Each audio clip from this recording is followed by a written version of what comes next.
ખબરોમાં બન્યા રહેવા માટે બેલ આઇકોન દબાવો અને એબીપી અસ્મિતાને સબસ્ક્રાઇબ કરો.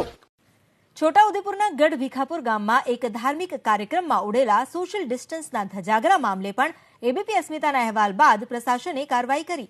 ગઢ ભીખાપુર ગામમાં રામદેવ પીરના આશ્રમમાં ભજન કીર્તનના કાર્યક્રમનું આયોજન કરનાર આયોજક ભરતભાઈ રાઠવા સામે જાહેરનામા ભંગ અને ડિઝાસ્ટર મેનેજમેન્ટ એક્ટ હેઠળ ગુનો નોંધી તેની ધરપકડ કરાઈ.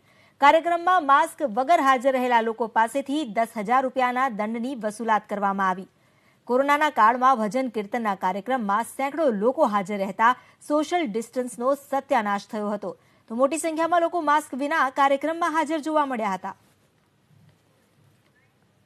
30 તારીખના રોજ રામાપીરના મંદિરને જે પાટોત્સવ યોજાયેલો તેનો એબીપી અસ્મિતા ઉપર અહેવાલ પ્રકાશિત થયેલો, જે અનુસંધાને તાત્કાલિક પોલીસ દ્વારા વિડીયોની ખરાઈ કરી અને જે પરવાનગી વગર લોકો એકઠા થયેલ તેમાં સોશિયલ ડિસ્ટન્સિંગનો અભાવ જણાયેલ તથા માસ્ક પણ નહીં પહેરવામાં આવેલ, જે બાબતે કદવાલ પોલીસ સ્ટેશનમાં આયોજક વિરુદ્ધ ગુનો દાખલ કરવામાં આવેલ છે.